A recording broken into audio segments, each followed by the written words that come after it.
Thibaut InShape vient-il de plier le game des formations en ligne pour devenir influenceur? Tu veux savoir, hein? Oui, parce que Thibaut, il vient de sortir une formation qu'il a mis gratuitement en ligne sur YouTube. Et forcément, ça ne fait pas l'unanimité. Alors cette formation, on va la regarder ensemble et je vais la décortiquer le plus objectivement possible. Il est en train de raconter sa vie. Je peux pas, c'est regardable. On va savoir si cette formation elle vaut quelque chose ou pas. Tu me voles mon temps, Thibaut. Je sais pas ce que je suis en train de regarder, je ne vois vraiment pas l'intérêt. On va juger ses arguments. Pourquoi t'as pas mis ça au début de la... Mais pourquoi tu parles autant de toi? Parce que là, c'est scandaleux en fait. Attendez-vous à remettre en cause certaines de vos idées reçues. Je valide le tuto de montage de Thibaut InShape. Je le valide.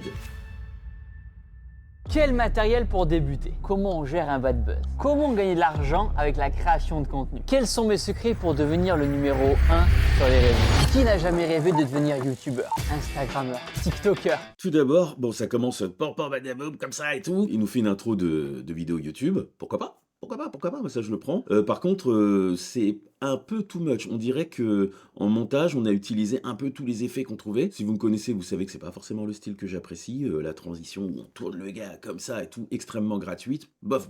Pas mon style, mais il fait ce qu'il veut, c'est sa vidéo. Petit truc qu'on constate aussi, c'est qu'il y a marqué partie 1 sur 2. Il y aura une deuxième partie, et je vois que cette première partie, elle dure déjà 1h40. Vous voulez ma mort? J'ai envie de faire des câlins à mon chat. Jamais rêvé de devenir youtubeur, instagrammeur, tiktoker ou plus généralement Bon déjà ça se répète un créateur peu. de contenu sur les réseaux. En effet, beaucoup aimeraient pouvoir vivre de leur passion tout en travaillant depuis chez eux. Bon, je trouve que c'est monté de façon très mid.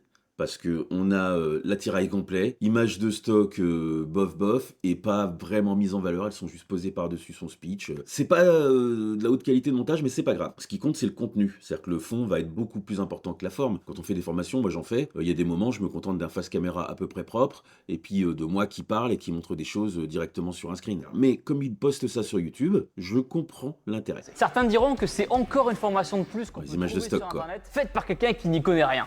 Et c'est exactement ce qu'on pense. On pense que c'est encore une formation de plus faite par quelqu'un qui n'y connaît rien. C'est bizarre, parce que c'est quand même un petit peu beaucoup d'avis que j'ai eu. J'en ai discuté avec des gens ici et là, et on se dit Thibaut, mais Thibaut qui fait une formation, mais d'où?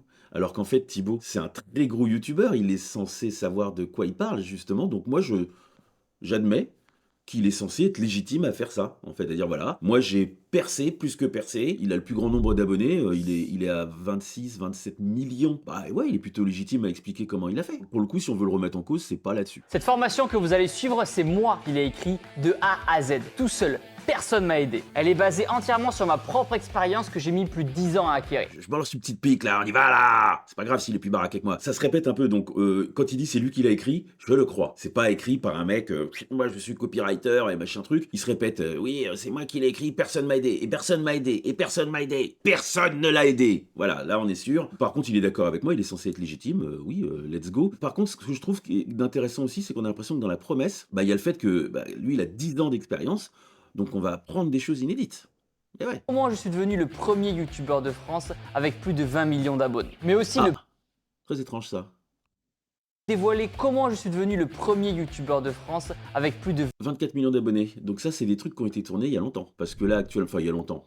Il y a quelques temps quand même, parce que là, la dernière fois que j'ai regardé, il était à 27 millions d'abonnés. Il a dû vouloir faire ce truc il y a longtemps, et pour des raisons quelconques, de toute façon, je pense qu'il est très occupé avec tout ce qu'il a bas comme boulot, toutes les vidéos qu'il fait et tout ça. Il a dû le laisser de côté, et il l'a repris il y a pas longtemps. Ou alors ça a mis du temps à être monté, mais alors très longtemps. Mais moi, là, quand je vois ce montage-là, bon, après, ça dure 1h40, hein. Ça se monte en quelques semaines. Là, on a l'impression que c'était il y a des mois, voire un an ou plus. Cette formation se découpera en plusieurs chapitres. Ma présentation, qui suis-je? Est-ce que je suis légitime? Pour moi, le qui suis-je, est-ce que je suis légitime, on vient déjà d'y répondre. Pourquoi vous souhaitez aller sur les réseaux et quel type de vidéo vous voulez faire? Avec quel réseau social vous voulez travailler? Déjà, il y a un truc, c'est que souvent les gens qui font ça, qui se spécialisent en fait sur les formations pour percer sur les réseaux, ils vont choisir un réseau. Lui, il te dit non, percer sur les réseaux. Après, il est sur plusieurs plateformes, donc pour l'instant, toujours, en soi, il est légitime. Je trouve que là, ça commence à s'étaler un petit peu trop, mais... À la fin de cette formation, Ça vous se répète, deviendrez vous aussi un expert des réseaux sociaux que vous pourrez mettre au service de votre propre image. Donc la promesse, c'est qu'à la fin de la formation, tu deviens un expert. Grosse promesse. Moi, je m'amuserais pas à faire une promesse comme ça. Moi, je dirais, à la fin de la formation, tu auras les armes pour commencer le chemin, parce que ça se fait pas en 5 minutes, et tu viens pas un expert parce que tu as regardé une vidéo de Thibaut InShape. Je crois pas. Mais avant d'attaquer la suite de la vidéo, un grand merci à Conto. C'est une boîte française qui accompagne accompagne déjà plus de Ça reste une vidéo YouTube, donc il y a une OP. partenaires de cette vidéo. Leur offre gratuite de création d'entreprise. Ouais, voilà, je comprends. Donc voilà, donc là pour le coup je garde un peu l'OP. C'est une OP pour Conto, pour création d'entreprise et tout ça. Et en fait, c'est lié. En fait, quand tu veux devenir créateur de contenu, souvent tu es obligé de créer ta petite entreprise. Hein, parce qu'il va bien falloir que tu le mettes quelque part. Tout ce pognon. J'avais à peu près 22 ans. J'ai décidé de lancer ma chaîne YouTube pour partager ma passion pour ce sport et donner des conseils pour aider les gens à perdre du poids, prendre du muscle ou retrouver la forme. 11 ans. Bon, là, il est en train de, il est en train de raconter sa vie. Ouais, bon, je vais pas le passer. Moi, en théorie, là, si je prenais une formation comme ça, enfin, si je prenais une formation, il la vend pas, il l'offre gracieusement, donc déjà, on peut lui reconnaître ça. Mais si je voulais me plonger dans cette formation, tout ce passage-là, je le sauterais. Donne-moi le power. Give me the power. Donc avec moi, vous n'allez pas perdre votre temps, croyez-moi. Dans cette formation, je vais vous partager les... C'est trop long. Ça fait 5 minutes que j'attends que ça commence. Allez, Thibaut. Mais êtes-vous prêt à vous en donner les moyens? On va voir ça. Dans ce module, on va parler de moi et de... Bon alors, si je devais juste parler un peu de technique et tout ça, là, niveau montage, les FX, là, au son, ils sont trop forts, là, les bruits d'appareil photo, tout ça. FX, pas, machin, zim, zam, zoom. Moi, ça me fatigue un peu. Donc moi, je m'appelle Thibaut, j'ai 32 ans, bientôt 33, je suis de 92. Et il se représente à nouveau. 92. Les Capricornes, salut à vous. Je suis né à Toulouse et j'ai grandi dans l'ouest. On l'a déjà dit. Colomiers, Pibrac. J'ai évolué Thibaut. voilà. J'ai passé un bac ES, non, pas énorme et sec, mais... Alors là, non, là, je peux pas. Tu peux pas dire 2 fois, 3 fois le même truc et tout. Et nous, on attend. Moi, je veux devenir créateur de contenu. Je veux devenir number one.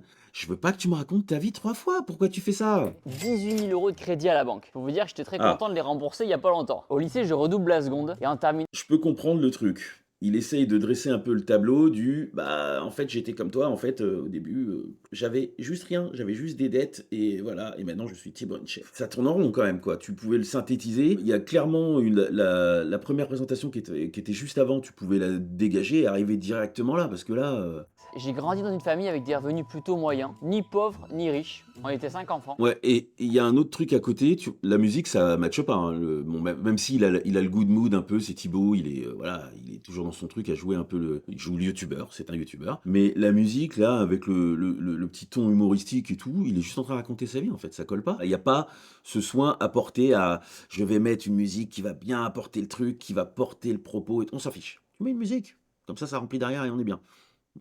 Quand j'étais étudiant et que j'avais 20 ans, je faisais beaucoup de petits boulots pour gagner. Pour l'instant, il fait que parler de sa vie. Hein. Je suis désolé, mais c'est très long, il parle de sa vie. J'ai envie de sauter le chapitre. Hein. Vraiment. Là, il est en train de se perdre dans un truc qui n'est pas une formation. C'est Thibaut qui parle de lui. Au début, quand tu commences une vidéo, quand tu fais ton intro, tu fais une promesse. Ça, c'est le pacte et tu dois le respecter.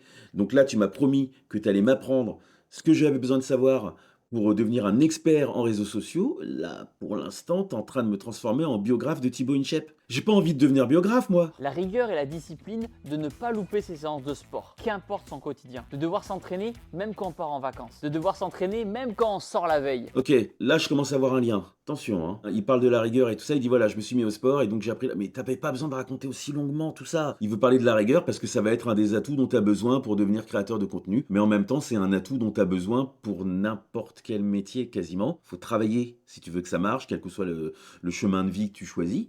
Si tu veux que ça marche, faut travailler dur. Tous les gens qui te disent l'inverse en te disant ouais c'est facile et tout, machin truc, je vais à Dubaï et tout, ils te racontent de la merde, ils se foutent de ta gueule. Je vais donner un bon point à Thibaut parce que là déjà au moins au niveau du message on est raccord. Il va commencer à nous amener tranquillement parce que je sais que c'est ce qu'il est en train de faire, c'est sûr et certain. Il va nous amener vers il va falloir travailler dur, il va falloir mériter ton beefsteak. J'étais le premier à rentrer chez moi après une soirée. Parce qu'il fallait pas que je me couche trop tard parce que le lendemain j'avais entraînement. Et cette rigueur de me lever le matin. Ça va être très très long. Et le jour où j'ai fait 10 000 euros de commission, j'ai fait waouh, là c'est sérieux. Là ça a été le déclic. Parce qu'à ce moment-là, j'avais quand même la notion de l'argent. Comme je vous le disais tout à l'heure, j'ai fait de l'intérim, j'ai fait des déménagements. Je me suis très vite rendu compte que 10 000 euros, c'était énorme. Je ne veux même pas y aller au détail, mais bon, dire oui, 10 000 euros c'est énorme. Oui, on le sait, on le sait. On n'a pas besoin d'avoir une démonstration pour nous expliquer. Si tu gagnes 10 000 euros, tu seras content. On le sait. Je sais pas ce que tu cherches à démontrer. Sur ma chaîne YouTube, actuellement, il y a plus de 4000 vidéos. En parallèle de cette croissance d'abonnés sur YouTube. Sur sa chaîne, il y a plus de 4000 vidéos. Sur sa chaîne, il y a plus de 4000 vidéos. Sur sa chaîne, il y a aujourd'hui 6300 vidéos. 2000 vidéos en plus. Donc ça a été enregistré il y a quelques temps. C'est bien ce que je disais. Et j'ai presque le sentiment qu'à la base, c'était pour faire une autre vidéo que celle que je suis censé être en train de regarder maintenant. Parce que si il avait décidé de faire une vidéo pour expliquer comment il était devenu youtubeur, ce serait celle-là. Et ça donne presque le sentiment qu'en fait, c'est ce qu'il avait commencé à faire et puis que finalement, il s'est dit, tiens, on va prendre ça, on va le reboutiquer et on va en faire une formation. Une journée dans ma vie, qu'est-ce que c'est? Vous allez être déçus, hein. C'est rien d'extraordinaire. Non, je veux pas savoir. Je veux que tu m'expliques comment devenir créateur de contenu. C'était ça que t'as promis. Ça fait combien de temps là que tu parles de toi? J'ai l'impression que ça fait 2 jours. 11 minutes 50. On a parlé de absolument rien d'autre que de la vie de Thibaut. C'est regardable. Je sais pas pourquoi il me raconte tout ça à ce point-là. Il y a 2-3 moments où j'ai vu un angle où je me dis, ah oui, là, il y a peut-être un truc pédagogique par rapport au fait de devenir créateur de contenu, mais il y va pas franchement. Et le reste, t'as l'impression qu'il est là que pour parler de lui. J'ai pas signé pour souffrir, ok? Soit je fais une musculation, et dans ce cas, j'installe ma Ok. caméra, mon ordinateur pour être en live sur Twitch pendant mes séances de muscu. Là, pour le coup, j'étais un peu méchant. Je commence à voir un peu l'intérêt de cette partie-là. C'est d'expliquer le quotidien, voilà, à quoi je m'astreins pour pouvoir délivrer les vidéos que je dois faire et tout ça. Et ça commence dès le matin. Et des fois, je tourne dès le matin, dès 7h30. Je suis déjà en train de tourner ma première vidéo et j'enchaîne. Je fais ça très sérieusement.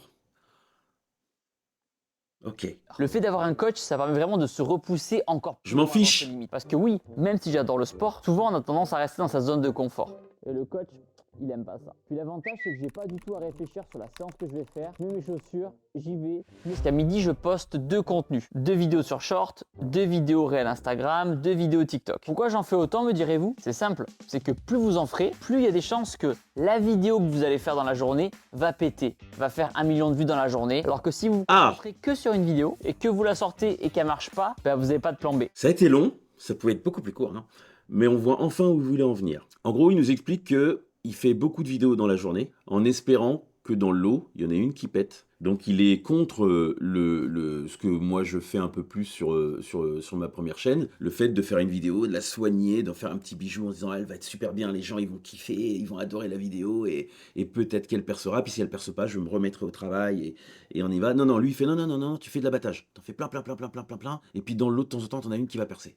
C'est un peu ce qu'il vient de dire. Ensuite, 13h, je mange. Quand c'est moi qui cuisine, je fais des spaghettis, de la dinde et de la soupe. C'est insupportable parce que là, il mélange tout. Nettoie un peu ton script et va que sur ce qui correspond à la promesse que tu as faite. Parce que là, je me fiche de savoir que tu as mangé de la dinde. Vraiment. J'aime bien la dinde aussi. Mais là, vraiment, je m'en fiche. Ça m'intéresse pas. Moi, Je prends mon petit goûter, je fais le montage de toutes les vidéos que j'ai tournées, vidéos que je vais ensuite publier le jour même. Thibaut monte lui-même ses shorts. Respect. Moi, j'ai très vite compris qu'il fallait pas faire que des gros projets. Il faut faire des gros projets, puis des vidéos plus soft, revenir à des gros projets, puis repartir sur du soft. C'est chiant parce que il faut... J'ai tombé mon téléphone. C'est chiant parce que en fait, il y a des trucs intéressants et ils sont tellement noyés dans je raconte... Je parle. Ouais, bah moi je m'emmerde.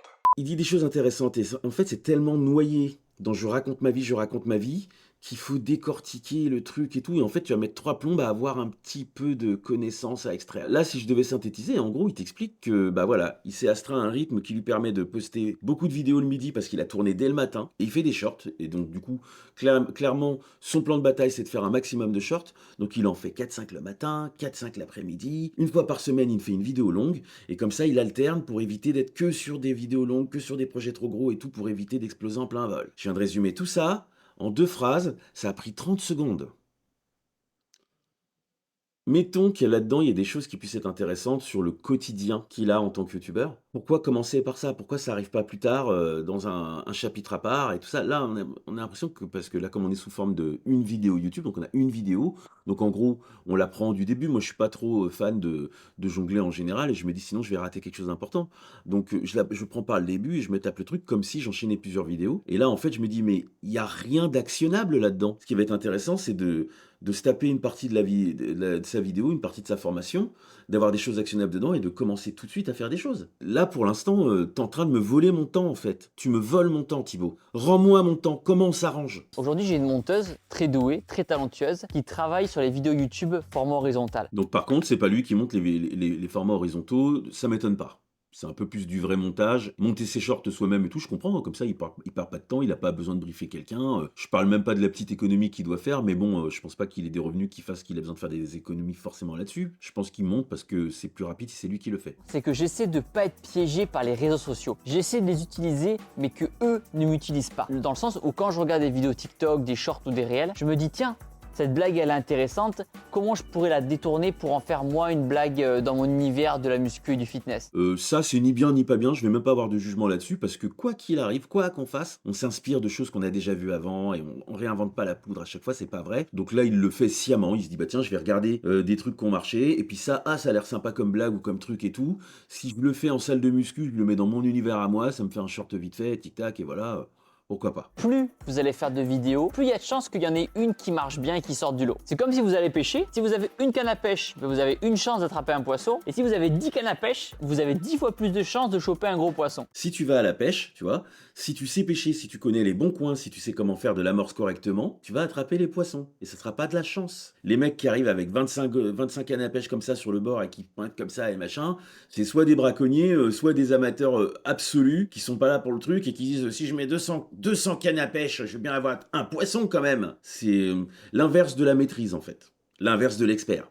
Il nous propose de devenir un expert. Ça, c'est pas de l'expertise en fait. Ça marche, ça a une forme d'efficacité, on est d'accord. Mais j'appellerais pas ça de l'expertise. Le contenu vertical, c'est un super moyen de se faire connaître. Et le contenu horizontal long, de fidéliser. Ça, c'est un truc que si vous avez voulu un jour ou si vous voulez actuellement faire de la création de contenu, vous l'avez déjà entendu 50 000 fois ce conseil de quand les shorts sont apparus sur YouTube, faites des shorts, ça vous fait grossir votre audience et vous fidélisez avec les machins, tout ça. J'ai envie de dire, à voir. Moi, je fais pas de shorts pour l'instant. C'est pas exclu que j'en fasse, mais j'en fais pas parce que j'ai pas eu le temps de penser, de processer ce truc qui nous apprend pas grand chose. Et en fait, c'est peut-être ça là pour l'instant que je reproche, si je dois reprocher un truc, parce que j'ai le droit de reprocher des trucs. On est là pour rester, monsieur. C'est que il y a le premier youtubeur de France qui nous enchaîne les banalités en fait. Bon, je suis d'accord, c'est le premier youtubeur de France, mais moi je m'attends à ce qu'il ait un ou deux trucs ou une méthodologie, il me donne une méthode, un truc activable et tout. Là non, il enchaîne les banalités et c'est du déjà vu. On va parler de ma vidéo la plus vue sur ma chaîne YouTube. 24 millions de vues. C'est celle de ma compétition de fitness. Pourquoi elle a marché? Parce qu'elle raconte une histoire. Il se passe quelque chose. Il y a un début, une situation et une finalité. Va-t-il gagner? Va-t-il perdre? Là, il dit un truc très intéressant et c'est marrant qu'il appuie pas dessus par rapport à l'autre truc, c'est que c'est une autre stratégie. Il est en train de raconter celle-là, regardez, c'est celle qui a marché le plus. Qu'est-ce qu'elle a de différent? Ben, c'est qu'il y a une histoire. Donc du coup, c'est pas une vidéo qui a été faite à la va-vite. Et elle marche plus. Voilà, ça serait intéressant de s'arrêter là-dessus. Parce que ça veut pas dire que son autre théorie, elle marche pas et que machin, mais c'est juste peut-être qu'il pourrait nous éclaircir sur le fait que bah il y a plusieurs façons de faire. Moi, je fais comme ça, mais quand je faisais autrement, ça avait ces résultats-là qui peuvent peut-être intéresser quelqu'un. Parce que moi, dans mon optique à moi, je préférais faire une vidéo méga intéressante, voilà, où les gens vont être un peu passionnés par ce que j'ai fait et avoir beaucoup d'échanges avec eux, un peu comme quand il a fait sa compète, plutôt que de faire que des shorts. Maintenant, parlons de celle qui a fait le moins de vues. Je l'ai sortie il y a 2 mois. Le titre, c'est « Rien ne se passe comme prévu ». Et elle n'a pas marché, pourquoi? Parce que je testais quelque chose de nouveau. Je testais un nouveau format. Alors là, je suis pas d'accord du tout. Je ne suis pas d'accord du tout, on va revenir là-dessus. Parce que là, je suis pas d'accord. Rien ne se passe comme prévu. Pourquoi ça marche pas? Mais parce que le titre, il est archi mauvais déjà. La vidéo, elle fait 1h30, et le titre, c'est Rien ne se passe comme prévu. Alors je comprends, il y a l'idée de se dire, ouais, je vais essayer de faire un truc intriguant, je sais pas quoi, et tout. Sur YouTube, trop de mystère tue le mystère. Ça veut dire que si tu veux faire un titre un peu mystérieux, il faut quand même mettre quelque chose dedans qui donne à savoir ce qu'il y a dedans. J'ai aucune idée de ce que je vais regarder, est-ce que j'ai envie de me lancer dans une vidéo d'1h30? Pas sûr, donc ça m'étonne pas qu'elle ait pas marché.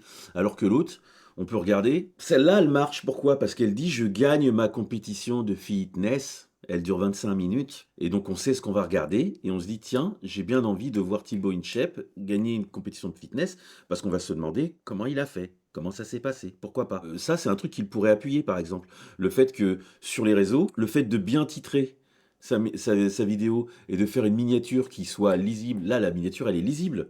On comprend. C'est-à-dire que je sais qu'il a gagné quelque chose avant même d'avoir lu le texte. Là, le packaging, il est plutôt bien. Comme il est dans une optique, lui, d'avoir une stratégie qui consiste à arroser au maximum et à jouer sur le facteur chance, bah, il doit pas beaucoup se creuser sur ce genre de problème. Ce qui donne ce genre d'échec, parce qu'il l'a dit lui-même, il a 24 millions d'abonnés. Tu fais une vidéo qui fait 73 000 vues. C'est comme si moi, sur cette chaîne avec 25 000 abonnés, je faisais une vidéo qui faisait 100 vues, quoi.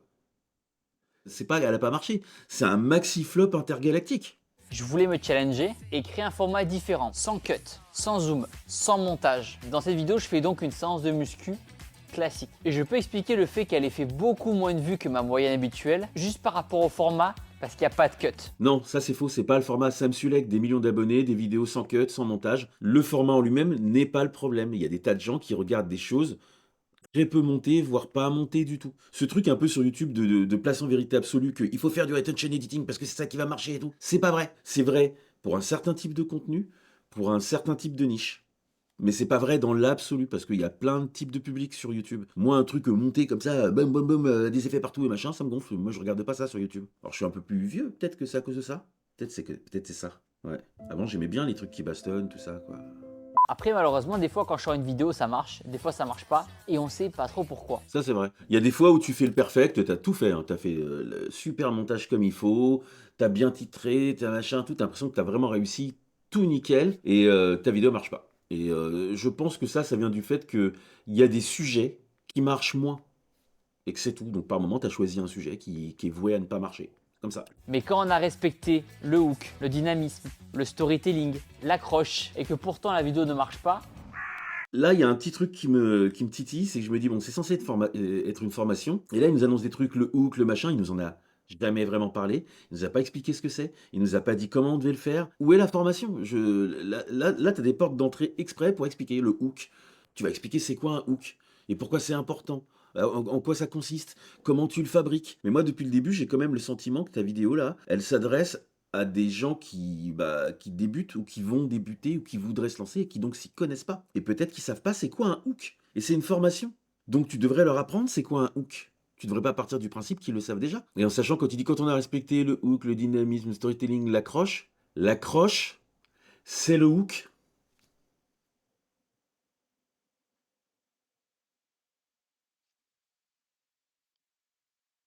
Il reste encore 1h20 de vidéo. cette vidéo n'a pas marché, c'est pas grave, on passe à la suivante. Ouais, mais il y a une étape avant. Prendre le temps d'essayer de comprendre pourquoi ça n'a pas marché, parce que des fois les raisons elles sont évidentes, juste on n'a pas le temps de se pencher dessus. Si tu te penches dessus et que tu réfléchis un petit peu, ou que tu te fais conseiller, que tu demandes à des gens autour de toi, des fois tu vas trouver et on va te dire ton titre est mauvais, ta miniature est mauvaise, et tu vas pouvoir essayer de l'améliorer la fois d'après. Sinon, tu comptes sur quoi? Bah, tu comptes sur la chance, c'est ce qu'ils proposent de faire. Moi, je propose pas de compter sur la chance. Je me dis, bah non, il faut que tu t'améliores, que tu deviennes meilleur au fur et à mesure. Si vous vous forcez à faire un contenu et qu'en plus ça marche pas, vous aurez tout perdu. Donc règle numéro 1, prenez du plaisir dans ce que vous faites. Vous êtes témoin, on est à 25 minutes. On a enfin la règle numéro 1. C'est pas pour ça que j'ai arrêté. J'ai arrêté parce qu'en fait, il est en train de dire, en fait, de pas faire du contenu de façon contrainte, faire des trucs et machin, alors qu'au final, sa technique consiste à faire exactement ça. Je vais regarder les tendances et tout, je vais piquer des trucs, et puis je vais faire du contenu, C'est de la contrainte. Et quand il dit, ouais, règle numéro 1, prendre du plaisir, c'est pas une recette de dire, prends du plaisir, puis les gens font, ok, je prends du plaisir. Non, tu prends du plaisir si tu fais des choses qui te font plaisir. Et effectivement, si tu fais le choix de faire du contenu qui te plaît, et que toi, ce qui te plaît, c'est de faire du contenu soigné, de prendre un peu ton temps, de faire des petites choses et de les améliorer et tout ça, eh ben il faut donner ce conseil-là. Et donc du coup, le fait de dire non, non, non, faut faire un maximum de shorts par jour, machin, et tenter le facteur chance et tout, c'est diamétralement opposé à ça. Il y a des gens comme moi, je prendrais pas de plaisir à faire ça en fait. Pas du tout. C'est un peu contradictoire. Voilà ce que je voulais dire. Mais c'est vous qui décidez de la direction que vous allez prendre. Et c'est pas à vos abonnés de vous dire ce que vous devez faire. Vos abonnés, eux, ils consomment. Et si votre contenu ne leur plaît pas, eh ben ils partent et ils iront voir quelqu'un d'autre. Je trouve ça noble de dire ouais, non, je fais ce que je veux. Effectivement, c'est vrai, tu fais ce que tu veux sur ta chaîne. Par contre, ça va à l'opposé de ce qu'on fait habituellement. Habituellement, on va plutôt dire non, non. Tu commences sur une chaîne avec un type de contenu, ça va attirer un certain type de public qui vient pour ce type de contenu. Si tu changes le type de contenu, tu vas les perdre. Si tu veux changer de type de contenu, tu refais une autre chaîne.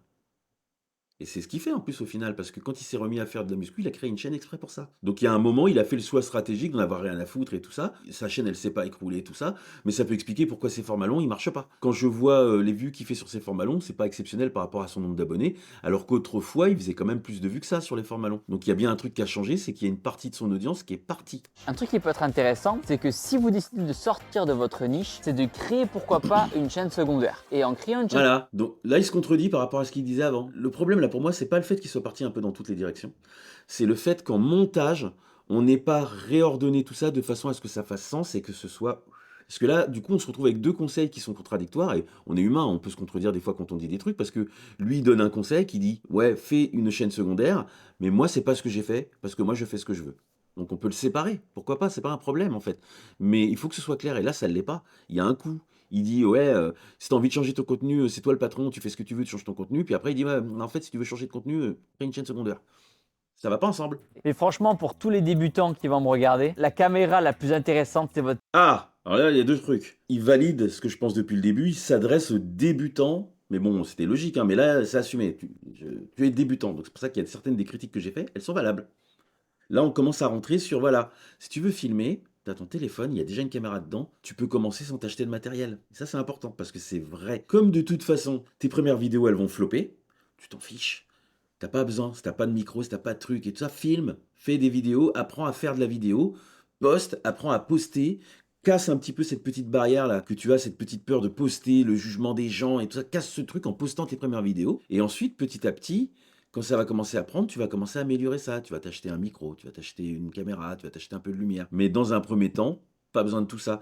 Parce que c'est des trucs qui te servent d'excuse en fait avant de commencer. Tu vas te dire, bah tiens, non, je peux pas commencer à tourner les vidéos parce que j'ai pas encore la bonne caméra. Ah oui, mais non, faut d'abord que j'apprenne à me servir de la caméra. Donc je vais d'abord me faire une formation pour apprendre à me servir de la caméra avant de commencer. Et du coup, tu repousses le moment où tu vas pouvoir commencer à faire tes premiers contenus et donc le moment où tu vas commencer à vraiment apprendre. C'est un peu dommage. Comment ça va, Clem? Ah, nickel. La forme? Oh, Petite Bah pause oui. dans le montage. Ah, j'ai presque fini là. Tu montes quoi du coup là? Je suis sur la vidéo GIGN. je sais pas ce que je suis en train de regarder. J'ai l'impression qu'il est plus en train de parler de sa boîte et de son business que de faire une formation là pour l'instant. Là, c'est pas une formation ça, hein. Depuis le début, là, j'essaye de trouver des trucs un peu pédagogiques parce qu'il y a quand même des choses qui sont pédagogiques dans ce qu'il dit, hein. Qui est là, tout à coup, il y a une interview de sa monteuse.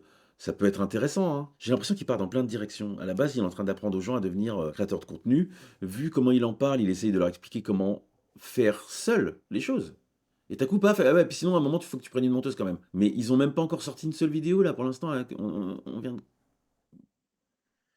Oh là là. Qu'est-ce qui était le plus dur au début peut-être? C'était de voir, je pense, le temps de rush qu'on avait et de refaire une vidéo très courte. Alors, je suis d'accord, hein. Tout ce qui entoure la création de contenu peut avoir un intérêt et tout ça, ça peut être intéressant et tout.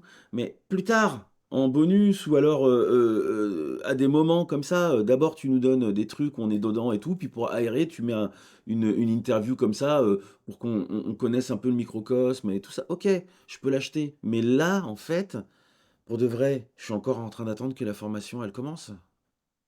En fait, j'attends. C'est long. Et maintenant, si les vidéos elles font 1 heure, bah elles font une Ouais, heure. c'est ça, Hein. vidéo GIGN. Là, j'en suis sur du 45 minutes. Waouh. Bon, bah, tranquille. Ouais, bon, là, il donne un truc qui est intéressant, c'est sur les formats, la durée et tout ça. C'est vrai que maintenant, on peut faire des formats plus ou moins longs quand même sur YouTube, et que c'est pas ça n'a pas toujours été vrai parce que le public était pas le même. Mais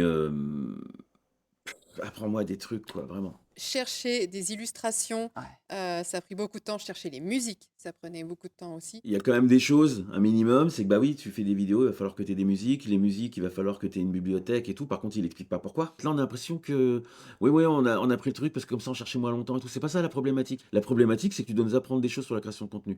Et en création de contenu, bah tu dois apprendre que oui, tu vas faire des vidéos. Donc tu peux te tenter de mettre des musiques, tu ne peux pas mettre de musique commerciale pour telle raison parce que sinon tu vas te faire démonétiser ta chaîne.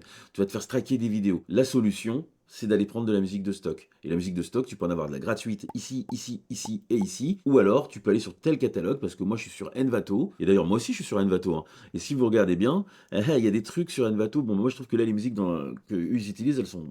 Vraiment, j'aime pas. Mais pour autant, il y a des choses bien. Si vous regardez mes vidéos sur ma première chaîne, il y a des choses en musique où on m'a demandé d'où elles venaient, les musiques. Ah, d'où ça vient? Bah, c'est Envato. Voilà. Parce que je prends du temps pour trouver ces musiques-là et que je sais un peu ce que je cherche et tout. Ils pourraient nous expliquer ça, comment tu trouves ta musique. Là, non. On se contente de dire, oui, oui, du coup, on prend sur Envato, c'est bon. J'apprends rien, en fait. Ça sert à quoi Envato? Envato, en fait, c'est une bibliothèque de différents fichiers. Ça peut être des musiques, et surtout que ce soit libre de droit, en fait, de pas Bien faire sûr. sauter vos vidéos parce que vous Voilà. utilisez telle musique ou Merci. Donc là, on y vient enfin. Seulement, en fait, c'est pas structuré, quoi. Et je peux acheter la forme interview comme ça pour dire les trucs et tout ça. Pourquoi pas? Je peux acheter cette forme-là. On a le droit. Mais découper dans le montage et faites en sorte de garder que ce qui est intéressant et de pas partir dans toutes les directions, là. Parce que, imaginez, je suis obligé le nombre de minutes de vidéos que je suis obligé de me taper pour avoir un pauvre conseil, une pauvre information. C'est pas possible. On a combien? Bon, j'ai dit que j'allais pas regarder, mais j'en peux. Ouah, 34 minutes sur. Il reste encore plus d'1 heure. Il y a YouTube qui a sorti une bibliothèque de libre de droit au niveau des musiques. Vous avez juste à cliquer dessus, à utiliser les musiques librement et ouais, au moins pas de soucis. Non, faites pas ça. Personne n'utilise ces musiques-là. C'est pas possible. Elles sont dégueulasses, elles sont nulles. Et c'est pour ça que du coup, tu te retrouves avec des musiques nazes dans tes montages. Va plutôt sur des catalogues de musique libre de droit. Et il y en a. Et il y en a des gratuits. Il y a Mixkit, il y a Pixabay, où tu peux choper des images de stock aussi. Ça existe en fait, en gratuit, à l'extérieur de YouTube. Et souvent, on te demande juste de créditer les gens dans la description. Il y a moyen d'enrichir un peu tout ça, mais les musiques qui sont offertes dans YouTube par YouTube, personne les utilise. Et je te garantis que si tu les mets dans tes trucs, les gens vont être comme ça, des musiques de merde. Parce qu'elles sont vraiment nazes. Faudrait installer dans le local là, une zone Non, mais de. Tu en sais, ça vrai, existe cette zone de ouais, je repos. sais, ouais, Hein, mais, tu rigoles, mais en vrai, s'il y a mais de la demande, micro-sieste, On s'en fiche. la Tout ça, ça déborde en fait. On s'en fiche. Et, on dirait qu'ils ont complètement oublié à quoi servait cette vidéo. Ils ont laissé des trucs dedans. Et puis là, ils sont en train de préparer. Ouais, peut-être on pourrait se mettre une shot ouais, puis et pourquoi pas un petit siège avec de la moumoute au chiottes. De la moumoute pour que ce soit. Rendez-moi mon temps de vie que je suis en train de perdre. c'est un boulot quand même, faut être hyper concentré. Oh, le nombre de fois où j'ai piqué du nez ouais, sur ouais, le je montage. comprends. Mais en fait, c'est très sous-estimé dans la fatigabilité. La fatigabilité. La fatigabilité. Le fait d'être fatigable. J'avais jamais entendu ce mot. Let's go, on reprend. Oui, et je pense que c'est Ouais. sous-estimé dans le travail et la rigueur que ça demande. Si, moi, ce que j'aime bien aussi à la maison, c'est... Alors, moi, je sous-estime pas la rigueur que ça demande d'être monteur, tout ça, parce qu'il se trouve que moi, dans la vie, en fait, bah, Combien de temps il te faut pour monter une vidéo? Aucune idée. Ouais, ça dépend tellement des vidéos. Franchement, ça dépend parce que je peux avoir 3 heures de rush sur une vidéo ou 3 heures de rush sur une autre. là, on était à 2 doigts de dire un truc très intéressant. Combien de temps tu mets à monter une vidéo? Le problème, c'est qu'elle dit aucune idée, comme si, tu vois, comme ça et tout. Mais non, mais non. Thibaut, tout à l'heure, il est en train d'expliquer, il avait un rythme très précis. Il tournait ses shorts, il est monté en tant de temps et comme ça, il est posté le midi, machin. Elle est sur les formats longs. Il dit en combien de temps tu montes une vidéo? Mais on le sait. Puisqu'il a dit très précisément, on poste un format long par semaine. Comment veux-tu poster un format long par semaine? Dis-moi.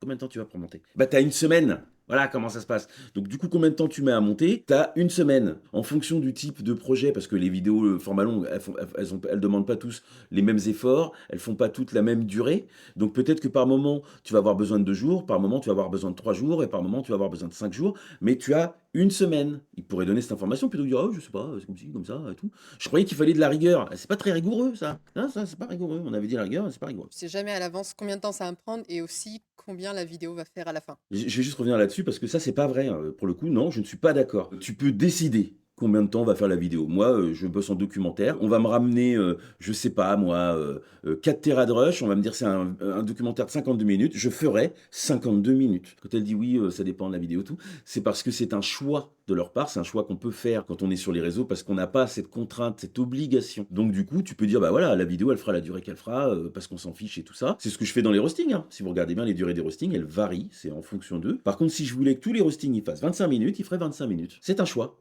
Comment on s'envoie les rushs? Bah, ça dépend comment on travaille. Des fois, je travaille avec un caméraman à Paris qui m'envoie un WeTransfer. En fait, on fait du WeTransfer. Après, on dit oui, transfert, c'est avec la version pro, hein, qu'on soit Ouais. d'accord. Ok, je vous donne un tips, hein, parce que WeTransfer avec la version Pro et tout, vous pouvez le faire avec Swiss Transfer, c'est gratuit, vous envoyez des grosses quantités, moi c'est ce que je fais. La vidéo que vous regardez, elle a été montée comme ça, j'ai envoyé avec Swiss Transfer, cadeau, tips. C'est un métier à part entière. Mais pour en trouver un bon, ben, j'avoue que là, faut tester.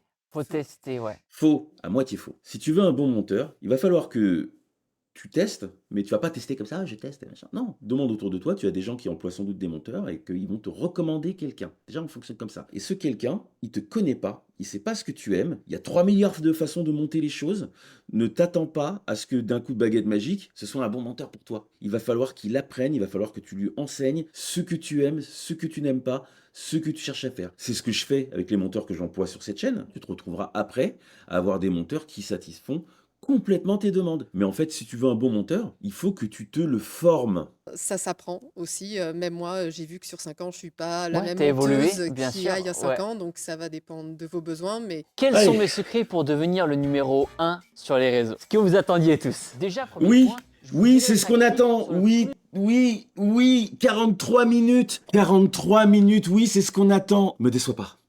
Ne me déçois pas. Être présent sur Twitter, sur Threads, sur Instagram, sur TikTok, sur Twitch, sur YouTube, sur Short. On est d'accord que tu parles à des débutants. Hein.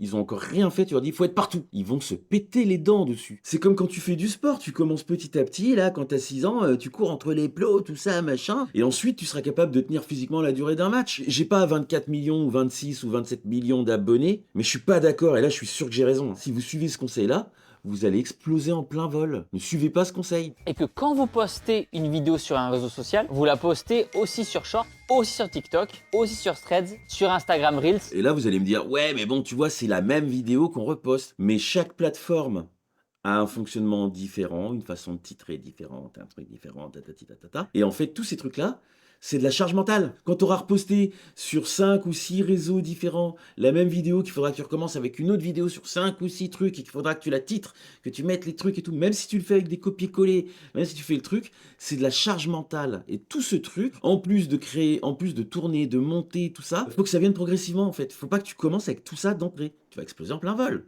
Vous devez faire en sorte que votre contenu marche. Et pour ça, c'est la règle des 3 secondes. Il faut que dans les 3 premières secondes de la vidéo, votre hook, votre accroche soit puissante. Qu'on a envie de savoir la suite. Parce qu'on le voit, on est une génération qui... Explique-nous ce que c'est. Et si on voit que le début de la vidéo n'est pas pertinent, next, next, next. Quand tu me dis, ouais, il faut que ton hook il soit pertinent, explique-moi ce qu'est un hook. Explique-moi comment faire un bon hook. Je suis là pour ça. Tu m'as dit que c'était une formation. Là, tout de suite, maintenant que tu m'as dit ça, et ben si je me dis, tiens, je vais créer du contenu, ben je sais toujours pas quoi faire.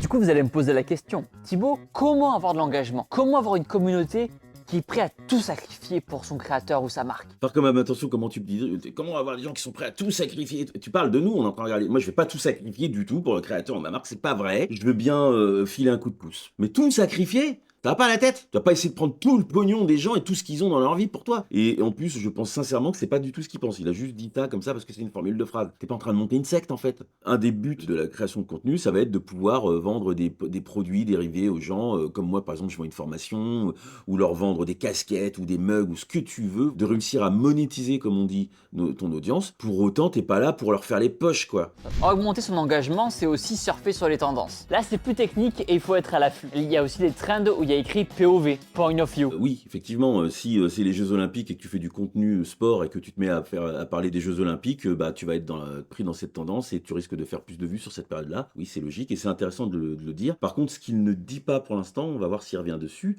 c'est que c'est pas la seule façon. Parce que par exemple, moi, c'est ce que j'ai fait avec Fast Good Cuisine. J'ai surfé sur une trend. Fast Good Cuisine, ils ont fait leur annonce un peu vérolée là pour rechercher un chef monteur. Moi, j'en ai profité pour me greffer là-dessus, pour apporter moi ce que je voulais dire du sujet, parce que j'ai une connaissance que les gens n'ont pas forcément. Et donc du coup, ça peut être sur des micros événements. Et donc du coup, ça veut dire que tu peux le faire sur des vidéos très précises, plein de fois dans l'année, et pas seulement sur des gros événements et des gros trucs. Souvent sur les réseaux, on a envie de dire que le positif, que ce qui va bien. Mais ça peut aussi augmenter votre engagement et vous rendre plus humain si vous partagez les choses qui vont mal, si vous partagez une aventure malheureuse qui vous est arrivée, ou à votre entreprise. Par exemple, votre entreprise a pris feu. Votre entreprise a pris feu, parlez-en sur les réseaux. Bah, si tu t'en sors vivant déjà, je comprends l'idée, tout ça, mais du coup, voilà, il y a vraiment ce côté un peu crevard. Et d'ailleurs, si ton entreprise, elle prend feu, je sais pas dans quel cadre tu es, mais que tu es à côté de l'immeuble en flammes, ou je sais pas quoi, qu'il y a des gens qui ne font pas de contenu à ce moment-là, c'est pas très respectueux en fait. Ça y est, votre chaîne YouTube et vos réseaux commencent à tourner. Vous faites des vues. Voilà. Mais non, tu m'as déjà expliqué comment faire mousser mon audience et tout, et puis d'un coup c'est bon, ça y est, tu fais des vues. Il manque un truc, et c'est pas dans le bon ordre. Arrivez à faire quelques partenariats. Vous commencez enfin à gagner un petit peu d'argent. On a skippé une étape. Comment tu fais pour le partenariat? Ils sont venus d'où tes partenariats? Tu nous as rien expliqué comment je chope un partenariat? Je sais rien. Ah, eh ben justement. En parlant de partenariat, moi j'ai été contacté pour faire des partenariats sur cette chaîne. Problème, on m'a demandé combien tu prends, j'ai posé mes conditions, on m'a dit c'est beaucoup trop, tu t'enflammes. Et moi je suis en train de dire bon bah tant pis. Donc du coup, bah pour l'instant, contrairement à ce que j'ai annoncé, pas de partenariat parce que je ne ferai pas certains sacrifices si ça ne me convient pas. Je paye mes monteurs de ma poche. Il est probable que j'ouvre des souscriptions, des trucs comme ça pour aider parce que moi je tiens à essayer de les augmenter. Parce que c'est vachement ça que je cherche à faire, je les paye déjà hein, de toute façon. Moi je veux les augmenter. Donc pour ça, voilà, je vais ouvrir des souscriptions. Si ça vous intéresse d'aider au développement de la chaîne et à augmenter les monteurs, vous pouvez vous inscrire. Mais vous n'êtes pas obligé, les vidéos elles sont toujours là. En parallèle, commencez à vous renseigner auprès d'un comptable de confiance qui lui saura vous donner les bons conseils et vous accompagner. Et si possible, prenez un comptable qui connaît le milieu de l'influence et la... C'est pas comme ça que ça va se passer, parce que quand vous allez commencer à décoller et tout ça, vous n'allez pas encore gagner de l'argent tout de suite. Il l'a dit au début, ça va être long. Donc vous n'allez pas tout de suite sauter sur un comptable, il va vous demander de l'argent que vous n'avez pas encore gagné. Faites d'abord de l'argent en fait, et il devrait nous expliquer comment tu fais de l'argent, combien de vues il va falloir que tu fasses pour te générer déjà un salaire pour pouvoir en vivre. Et ensuite on pensera au comptable, parce que sinon il sort d'où l'argent? Il est déjà un mode où tu gagnes déjà bien ton pognon, hein, parce que on a sauté tellement d'étapes. Et dans la majorité des cas, beaucoup de créateurs de contenu sont plutôt Je jeunes. sais pas si ça vous fait ça, mais moi, à chaque fois qu'il y a une image de stock qui arrive dans ce truc, on en a pas besoin en fait. Je comprends pas pourquoi, par moment, une image de stock qui est là et tout. En fait, ça me perturbe plutôt qu'autre chose et ça me donne envie de rigoler. Ça me sort d'une vidéo dans laquelle je suis toujours pas vraiment complètement rentré. En gros, il existe donc 3 solutions. Être dans une agence d'influence, travailler avec un agent ou se débrouiller solo. Avoir donc celle qui Ok. vous correspond le mieux. Non, c'est pas celle qui vous correspond le mieux, ce qui vous est accessible. Les agences, elles vont pas forcément vous prendre. C'est pas parce que tu veux que ça va arriver. En fait, si tu fais pas assez de vues, non, rien à foutre, ça va pas les intéresser. C'est plus compliqué que ça là.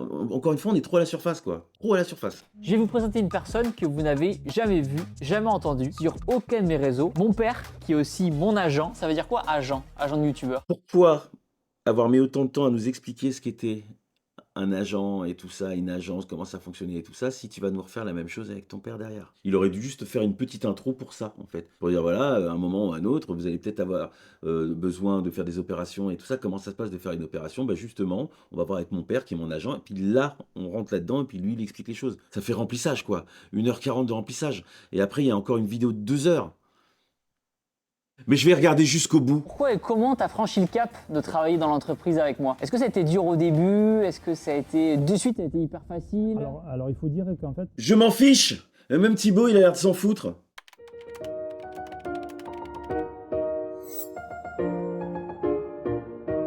Je suis un petit chat et je vais au marché. Tu sais, au début, moi, je voulais être vétérinaire. Donc quoi, tu te bats, toi, qu'est-ce qu'il y a? Ton bonhomme, tu veux faire le bonhomme?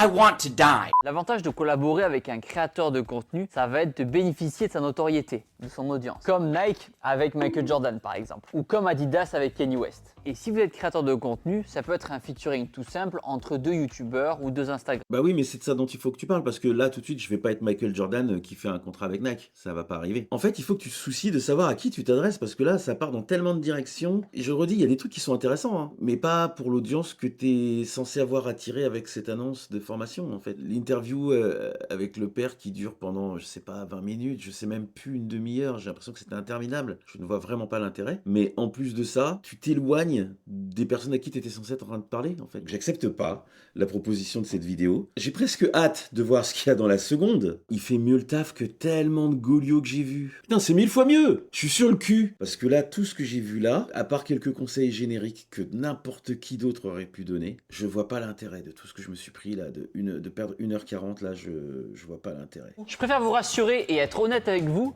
votre première vidéo, elle sera pas folle du tout. Donc si vous voulez un conseil, Voilà. n'annoncez pas Au autour bout d'1h30, il finit par donner un truc que j'ai donné dès le début de la vidéo. Bah ouais, ta première vidéo, elle va flopper, voilà. Puis vous remarquerez qu'à force de faire des vidéos, que ce soit sur YouTube ou en story Instagram par exemple, vous allez vous assumer et gagner en confiance petit à petit. Alors ça, c'est bien. Putain, enfin, donc là, on est à une... On est à combien? 1h20. 1h20 et on a un truc qui devrait être là dès le début. Là, tu fais ton intro, tu dis machin truc, tout ça, et boum, et tu commences. Et par contre, tu dis pas après tout ce que je vous ai dit, non, parce que tu nous as rien dit. Pourquoi c'est mélangé là? Pourquoi? Vous voulez me rendre fou en fait? Je comprends pas. J'ai presque envie de la remonter, de prendre ce truc et. Non, non, alors non, vous rêvez les gars. Ce truc-là, ça devrait aller au début, et ensuite on commence à dérouler, et où sont les cours? Puis avec le temps, vous remarquerez que vous allez vous faire critiquer par des gens qui aimeraient être à votre place, mais qui n'osent pas. C'est pas pour ça que je le critique. Moi, c'est pour que ce soit pédagogique pour les gens. La peur du regard des autres. Et pourtant, c'est normal de pas être bon dans un domaine quand on Bon, commence. autant je vais dire encore, ah, c'est très générique, autant c'est archi vrai. Là, c'est un vrai bon truc. Vraiment, là, tu peux suivre les conseils qu'il donne et écouter ce qu'il dit parce que c'est vrai. Le regard des autres et tout ça, en fait, il va glisser sur toi. Faut que tu y ailles quand même et que tu fasses les trucs. Tu auras des gens qui vont te dire, c'est pas bien, ouais, c'est bien, ouais, c'est pas bien, et qui vont te critiquer. t'en fiches. Ça s'appelle le processus normal de progression. Merci, On est mis au tout ça, début, c'est vrai. après, on est moyen, Vas-y, et Thibaut. après, on est un expert. Allez. Donc, n'ayez pas peur du regard des autres et lancez-vous. Comment réagir face aux méchants commentaires et aux critiques? Ok. Ça y est, vous êtes motivé. Là, on y est. Enfin. Vas-y, Thibaut. Et donne-moi des vrais conseils parce que, bah oui, dès que tu vas poster ta première vidéo, ta deuxième vidéo, troisième vidéo, que tu vas commencer à avoir un petit peu de vues là, même avec 100 vues, 200 vues, tu vas avoir des commentaires et peut-être dedans, il y a un mec qui va te faire un croche-pied. Comment tu fais quand on te fait un mauvais commentaire? Vas-y. Et là, c'est trop dur à supporter. Vous voulez tout arrêter. Stop, prenez une grande inspiration. Ah putain! Je suis désolé, c'est con, mais ça me fait tellement du bien là. Pourquoi t'as pas mis ça au début de la... On se détend, on se calme, tout va bien se passer. Dans la vraie vie, les méchants commentaires, on les voit plus. Ne perdez donc pas votre énergie à leur répondre, bloquez-les. Concentrez-vous sur vos projets. Il a quand même dit des choses et tout ça, bon, c'est pas le conseil du siècle, mais c'est vrai. Et c'est bien de l'adresser un peu ce conseil-là, et de dire voilà, bah tu vas te prendre des sales commentaires, tu vas te prendre des trucs et tout. De temps en temps, tu as peut-être un petit peu d'enseignement à en retirer, ça aurait été bien qu'il creuse un peu ça, genre par exemple là, quand on te critique en te disant que ton son c'est de la merde, parce que machin truc et tout, parce que t'as mal mixé, bah au final c'est constructif, même si le mec peut te l'avoir dit de façon désagréable. Donc ça c'est bien et tu peux peut-être en retirer quelque chose de bon. Mais sinon bloque les gens, mute et swap parce que de toute façon il y en aura d'autres et tu vas pas arrêter ça. C'était il y a 10 ans. Il y avait une conversation qui avait fuité. Quelqu'un était tombé sur mon Facebook. Je commençais à être connu et j'avais discuté avec un coach de ma première salle de muscu, comme quoi je voulais prendre des stéroïdes anabolisants. Comme quoi ça m'intéressait et je voulais me doper. Et un jour, ce coach-là, il a fait un screenshot. Il a publié mon commentaire, mon message sur un forum de jeux vidéo. Là, tout le monde s'est embrasé. Sur un forum de jeux vidéo. Mais lequel? J'aime bien parce que quand il a fait boum, je m'attendais à ce qu'on voit le forum de jeux vidéo dont on parle.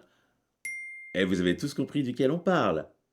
En fait, j'avais fait une vidéo un peu motivation, un peu brute de dégaufrage, où j'avais dit « Rien à foutre de ta dépression, va faire du sport. Rien à foutre de ton cœur brisé, va faire du sport. » Là, pour le coup, je pense qu'il a pas besoin de donner autant d'exemples. Et que celui-là est bien meilleur. Parce que celui-là, tu vois le truc où il a vraiment dit de la merde.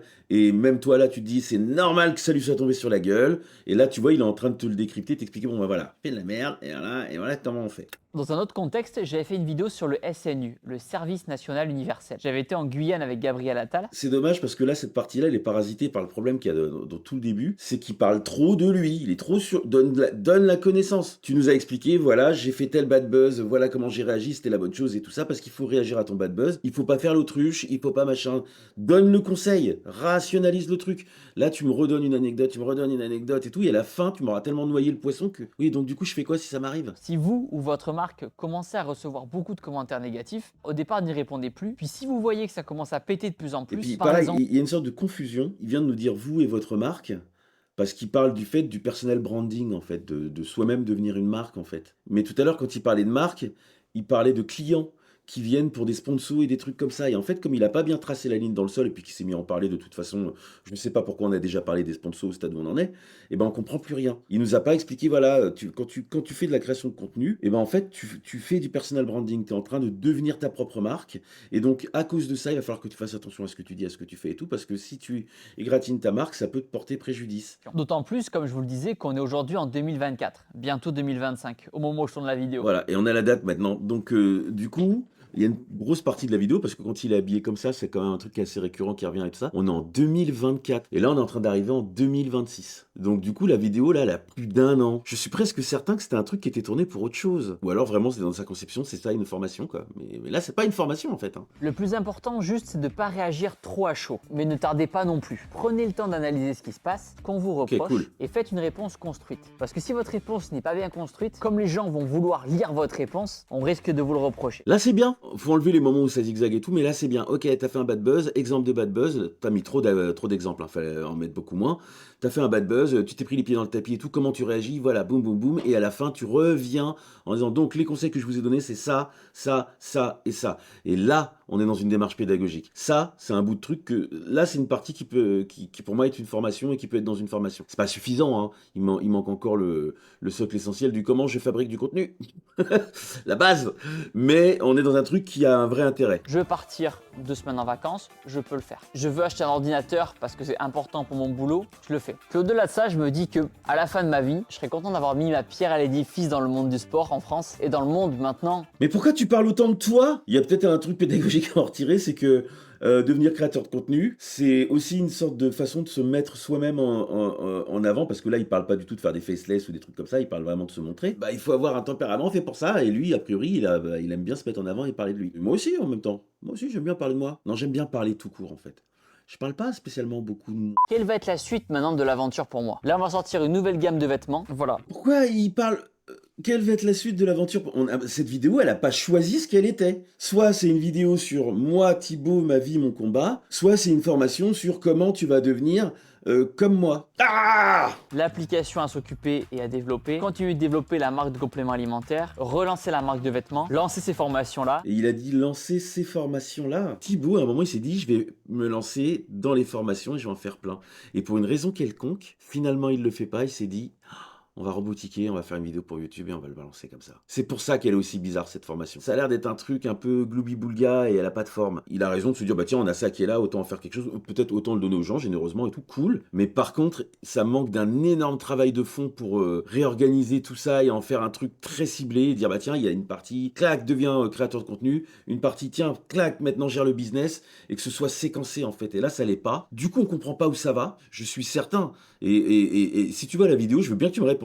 Mais moi, je suis certain que cette vidéo, avant de la poster, tu l'as pas regardée en entier. T'as pas tenu ça. T'as pas pu tenir 1h40 de ça. Sans t'être dit, il y a peut-être des morceaux à enlever. Moi, j'aurais pas pu. Hein. Là, j'ai coupé des trucs dedans. Ce qui veut dire qu'ils ont moins de temps à vous consacrer pour liker vos photos, commenter, regarder vos vidéos, suivre tout ce que vous faites au jour le jour, voire même ils vous suivront plus du tout. Pour faire face à ces changements, vous devrez donc continuer à chercher et captiver les nouvelles générations, sans oublier ceux qui étaient là depuis le début. Et comment tu le fais? C'est incroyable. Je sais pas si c'est moi qui suis trop tatillon sur ce genre de choses-là, mais vraiment, il faut délivrer beaucoup plus de ça, beaucoup plus que ça, si tu appelles ça une formation. Surtout que là, bon, objectivement, je critique pour critiquer, mais voilà, ils donnent ça gratuitement, on s'en fiche. Mais si c'était quelque chose qu'ils voulaient vendre, c'est pas du tout au niveau. Tu vends pas un truc comme ça où il y a rien dedans, en fait. Bon, alors avant de rentrer dans la seconde vidéo, parce qu'il y a une seconde vidéo, je l'ai dit tout à l'heure, là c'était la partie 1. Moi j'aimerais revenir sur un truc très intéressant. Moi j'ai un gros problème avec la stratégie de Thibaut, qui consiste à dire, joue le facteur chance. Inonde, il faut spammer du contenu. Dans le lot, il y a des trucs qui vont marcher. Parce que moi j'ai l'impression que c'est une stratégie de merde. Et ça m'a posé problème, et il m'est arrivé un truc cette semaine, et je vais être honnête, parce qu'il faut le faire, il faut le dire. Je pense que c'est une stratégie de merde. C'est comme ça que je suis rentré là sur le problème. Et j'en ai parlé avec des gens sur les réseaux qui n'étaient pas tout à fait d'accord, mais juste parce que comme c'est Thibaut, il a sans doute raison et toi, t'as forcément tort. Et moi, j'aime pas du tout cette façon de penser. Vérifions. Moi, j'accepterais d'avoir tort qu'après avoir vérifié si j'ai tort. Tout le monde est persuadé que Thibaut, quand il a commencé à spammer les shorts, ça lui a fait prendre beaucoup d'abonnés de mauvaise qualité parce que c'est des gens à l'étranger qui parlent pas français, que machin, que truc, et que du coup, ce qui est vrai, ça a fait ralentir le rendement de ces vidéos longues. Pour moi, de ce point de vue-là, je me suis dit, bah c'est un flop, c'est une mauvaise stratégie. Et pourtant, là, je vais me faire du mal, hein, mais je vais être honnête. J'ai dit que j'assumerais. Je me suis rendu sur Social Blade et j'ai été regarder la page de Thibaut InShape. Donc on a un peu les infos génériques. Il est premier en France sur le nombre d'abonnés, il est numéro 1. Il a fait 21 milliards de vues, 6359 vidéos, bam, bam, bam, bam. T'aimes pas et machin, on s'en bat les couilles, tu fermes ta gueule. C'est pas ça que je voulais regarder. Ce que je voulais regarder, c'est combien ramène sa chaîne, parce que ses placements publicitaires et tout ça, on peut pas le savoir, et l'info elle est ailleurs et tout, c'est pas très grave, donc on va regarder juste si la stratégie de spammer les shorts pour ta chaîne YouTube, est-ce que ce serait une bonne idée de le suivre? Moi je pense que non, je pensais. Thibaut, il fait 97 millions de vues dans le mois là, ce mois-ci. Et donc selon Social Blade, ça nous dit qu'il a fait entre 24 000 et 389 000 $. On peut dire euros aussi, c'est presque pareil. Et là, on se dit, ouais, la fourchette, elle est énorme. Mais bon, moi, déjà, les 24 000 par mois, je les prends. Toi aussi, tu les prends. Te fous pas de ma gueule. Mais on sait que ça peut être plus. Pourquoi il y a une fourchette comme ça? Parce que je pense que ça dépend du type de vue. Si t'es des shorts, si tu n'as fait que des shorts, ça serait sans doute 24K. Par contre, si c'était que des longs, ça serait sans doute plus proche de 389K.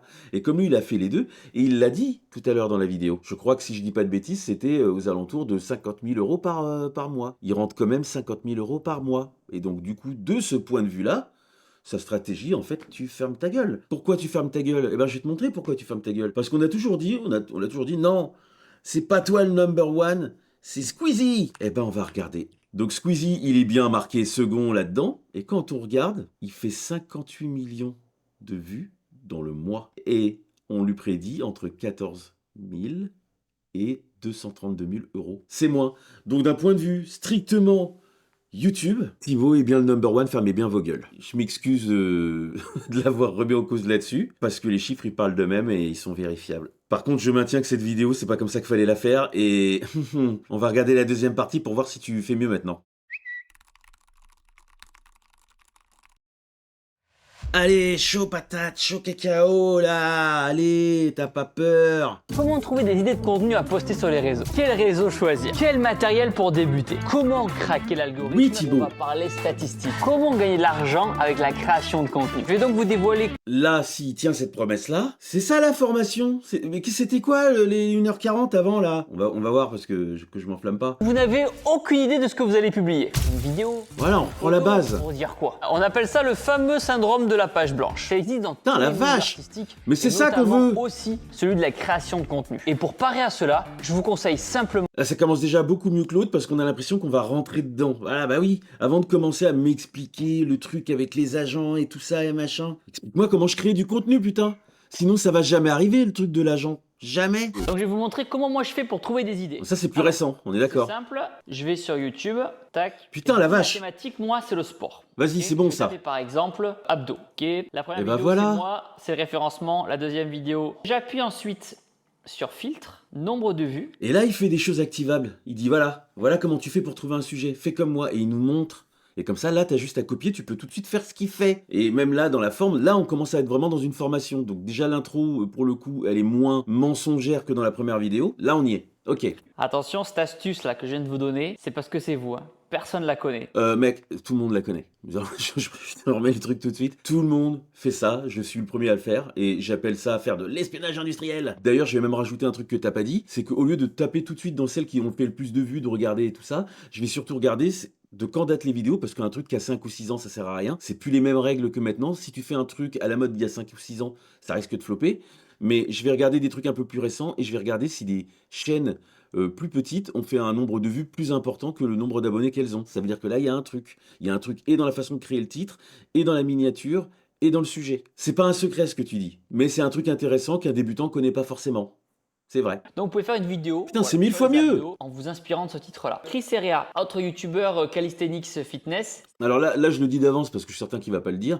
Il va donner un conseil qui est un peu armoire parce que Chris Rea, c'est un mec qui est super connu. Ça veut dire que lui, la façon qu'il a de titrer, de faire ses miniatures et tout ça, toi, si tu es débutant, tu peux pas faire pareil. Ça marchera pas parce que si on voit ta tronche, toi, on te connaît pas, on sait pas qui t'es, tu ne vas pas profiter des mêmes choses. Et Thibaut, il a le même défaut. C'est-à-dire que Thibaut, s'il met sa tronche sur une miniature, il y a moyen que ça marche beaucoup mieux que si toi, tu mets ta tronche sur une miniature. Donc, il joue pas avec les mêmes règles que toi parce qu'ils sont trop connus. Comment tu fais quand t'es pas connu?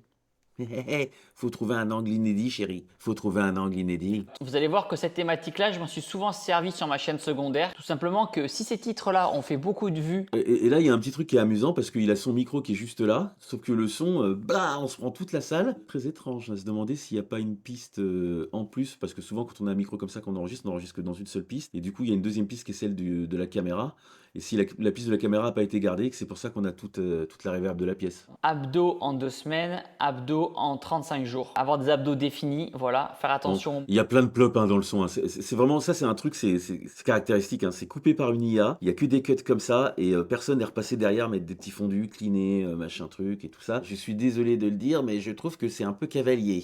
Il faut que ce soit aguicheur. MrBeast, qui est le numéro 1 sur YouTube au monde, il dit qu'il passe 7 jours dans une grotte. Alors là je trouve qu'on retrouve un peu le défaut. Là, je vais être beaucoup moins critique parce que au moins, il délivre ce qu'il avait promis de délivrer, ce qui n'était pas le cas dans la première vidéo, mais il explique pas assez en fait l'histoire des titres, parce qu'il se contente de dire ouais ça doit être aguicheur, regarde ça doit être aguicheur, mais il t'explique pas comment tu vas faire pour créer un titre aguicheur, il te l'explique pas, il te dit juste regarde ce qu'ont fait les autres, mettons, mais ça va pas te donner le comment toi tu vas faire, à part si tu te dis bah à ce moment là je prends le même titre, seulement le problème c'est que je te garantis que si tu prends des titres de vidéos qui ont déjà été faites, bah ça va moins marcher pour toi, il faut y ajouter quelque chose pour qu'on ait l'impression que dans ta vidéo à toi il y a quelque chose qui n'était pas dans celle d'avant. Trouver un bon titre, des fois ça peut prendre 2 ou 3 jours, moi ça m'arrive hein, de passer 2 ou 3 jours à réfléchir. Tu peux pas passer 2 ou 3 jours à chercher tes titres quand t'as Thibaut Inchep qui est là, qui fait non, on va faire tant de shorts, tant de trucs.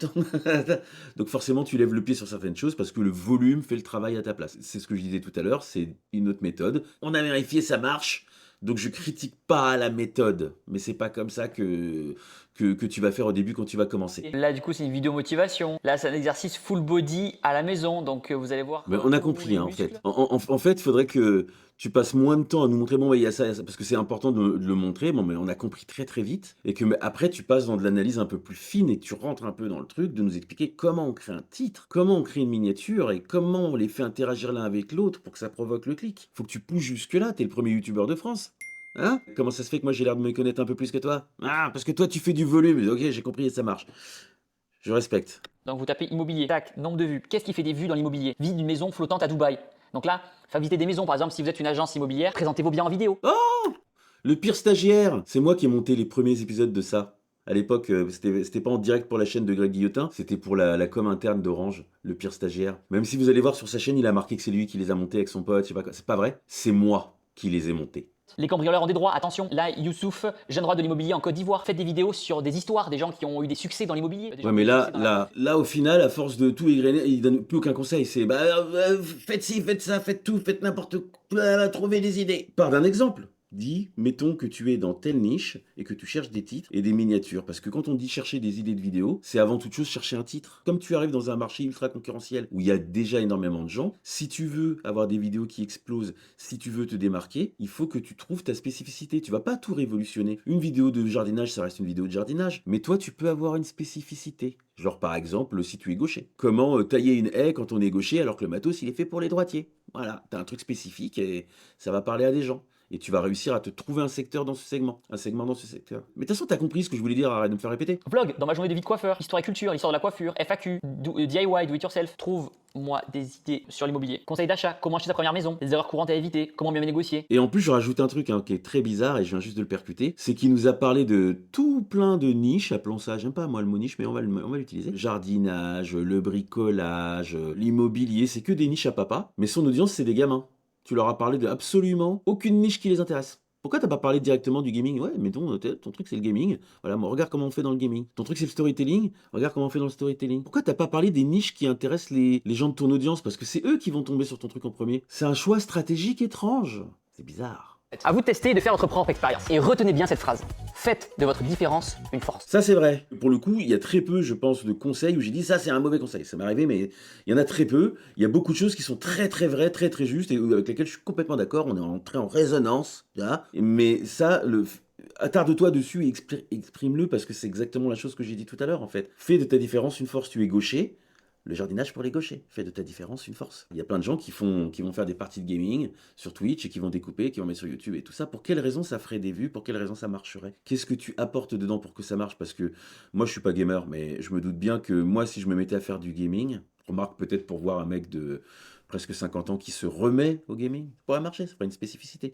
Mais de base, il n'y a pas d'intérêt à regarder ça en fait. Et je suis d'accord que son conseil là, il est pas mauvais, hein, parce que vaut mieux faire ça, même si je lui dirais c'est très générique et qui va regarder ça, vaut mieux faire ça, parce qu'il faut avant toute chose commencer à faire, parce que tu vas trouver ta spécificité en cours de chemin. Il faut que tu fasses d'abord du contenu, que petit à petit tu affines et que tu commences à trouver ta différence. Il faudra que vous ayez en tête aussi que chaque réseau a ses codes. Par exemple, une vidéo que vous postez sur YouTube ne doit pas être postée telle quelle sur TikTok ou Instagram. Ça fonctionne pas, ça marche pas. Ça c'est zéro là. De 1, c'est pas le même public et de 2, c'est pas le même format. Du coup, vous aurez des bandes noires au-dessus et en dessous là dégueulasse. YouTube, c'est du format 16/9 horizontal. TikTok, Short et Instagram, ça, c'est bien. du 9/16 vertical. Tout ça c'est bien et ça ressemble à ce que je disais tout à l'heure, et bah, il va falloir réadapter un minimum et c'est pour ça que c'est pas si simple et si rapide que ça de dire ouais tu postes partout et machin, parce que c'est pas la même chose en fait, chaque plateforme a ses spécificités et du coup tout ça va te rajouter de la charge de travail et de la charge mentale, donc il faut en tenir compte. Quand tu débutes, prends une plateforme, comprends cette plateforme, perce sur cette plateforme et ensuite tu vas pouvoir te dire ok maintenant je vais commencer à regarder autour, parce que si tu essaies de tout faire en même temps tu vas exploser en plein vol. Quand j'ai commencé YouTube en 2013 et que je partais en tournage, à la base il fallait juste se concentrer sur la vidéo YouTube. Maintenant quand je pars en tournage, il faut se concentrer sur la vidéo YouTube, sur les TikTok, sur les shorts, Voilà. sur les réels, sur les stories. La fameuse charge mentale dont je parlais, de pourquoi quand tu débutes, ne te mets pas sur toutes les plateformes. Je persiste et je signe et qu'on vienne pas me dire ouais mais il a 25 millions d'abonnés. Oui il a 25 millions d'abonnés, mais justement moi je suis plus proche du mec qui a 0 abonnés et je sais ce qu'il lui faut. Ça veut dire que vous ne voyez pas vos amis pendant longtemps. Et ils vont donc finir par se détacher, voire même vous oublier. Retenez bien que aucun créateur... La coupe là, qu'est-ce que c'est que cette coupe là? Bah alors? C'est le fait de ne pas chercher à être trop perfectionniste. Il y a des créateurs qui attendent d'avoir Ça, la c'est photo ou la vidéo parfaite avant de la publier. Sauf que des fois, elle est jamais parfaite et du coup ils publient pas. Ne cherchez donc pas à être trop perfectionniste. Oui! Le meilleur conseil pour l'instant. Pour l'instant, c'est le meilleur conseil. Pourquoi? Parce que quand tu cherches à être trop perfectionniste au début, quand tu débutes, tu vas mettre trop longtemps à poster ta première vidéo, tes premières vidéos. Or, il faut le faire rapidement. Plus tu le fais rapidement, plus tu vas briser cette barrière de poster, plus tu vas commencer à comprendre ta plateforme, plus tu vas commencer... De toute façon, si tu mets 6 mois à faire ta première vidéo, elle sera nulle et elle va flopper. Viens chercher ton flop tout de suite. Tu le mérites, tu viens chercher ton flop. Et petit à petit, tu vas améliorer ton truc. Et il a complètement raison. Donc si votre chaîne ou vos réseaux ne décollent pas tout de suite, ne vous inquiétez pas, ça va marcher. Pas d'inquiétude. Pour ma part, il m'a fallu 2 ans pour vivre complètement de ce métier. Et encore, ça a été plutôt rapide. Ouais, 2 ans pour vivre complètement du métier, c'est plutôt rapide. Moi, je pense que si je voulais vraiment, si j'étais à plein temps sur les réseaux, ça serait le cas. C'est même déjà plus ou moins le cas. Si je voulais vraiment, il suffirait que... Enfin, bon, bref, on va pas rentrer là-dedans, on n'est pas là pour parler de moi. Mais il a raison. Il a raison. Allez, on s'arrête là, il a raison. Quel matériel pour débuter? Ok, vous avez choisi vos réseaux sur lesquels vous voulez être actif et faire votre contenu. C'est bien. Mais il y a un petit problème. 1, vous ne savez pas quel matériel acheter pour vous filmer ou faire vos photos. Et de 2, vous n'avez pas l'argent, ou du moins pas assez. Très bien. Bravo, bravo. Je suis obligé de le dire, bravo, là c'est bien. Là, on est en train d'adresser les vrais problèmes que vont rencontrer les débutants. Qu'est-ce que je fais comme vidéo? Sur quelle plateforme? Qu'est-ce que je trouve comme idée? Mais j'ai pas de matos. Et là, il va adresser le matos. Et je sais déjà d'avance ce qu'il va dire. Il va dire que le matos, on s'en fiche un petit peu, que tu peux commencer. Mais c'est bien. Parce que là, on est vraiment... Là, on vise juste, en fait. C'est pour ça que je comprends pas la première vidéo. L'intro de la première vidéo, elle correspond à ce qu'on a dans celle-là, en fait. Parce que là, si j'oubliais la première vidéo, là, j'ai plein de petites choses à dire sur celle-là. Mais, force est de reconnaître qu'il tient sa promesse. Moi, je pense que ça pourrait être beaucoup mieux au niveau pédagogique et tout ça, et machin, et trucs, tout ça. Hein, mais on n'est pas tous des formateurs nés, et puis ça s'améliore avec plusieurs formations. C'est comme tout, hein, tu t'améliores en faisant les choses, et que voilà, il n'y a pas de raison de ne pas le faire. Moi, pour l'instant, je dirais aux débutants, bah allez regarder ça. Il y aurait du travail, hein, je remettrai le truc et tout, mais c'est quand même satisfaisant. La première vidéo ne l'est pas. Et je faisais mes montages sur Windows Movie Maker. Toutes mes premières vidéos, je les ai montées sur ce logiciel. Et ça marchait très bien. Dans tous les cas, il n'existe pas de logiciel de montage parfait. Prenez celui sur lequel vous êtes à l'aise. Là, il est perfect. Putain, Thibaut, là, t'es perfect. Voilà, c'est ça. Là, faut que tu tiennes ce truc-là. Là, tu donnes des vrais beaux conseils, des vrais trucs. Si ça se trouve, à la fin de ta vidéo, là, j'allume ma caméra. Moi, je prends mon téléphone et je commence à enregistrer mon truc. Si t'arrives à provoquer ça à la fin de ta formation, là, de 2 heures, là, t'as gagné. Et pour l'instant, pour moi, moi, j'aurais juste inversé des trucs au début, j'aurais allégé 2-3 trucs, mais franchement, pour l'instant, ça va. Allez,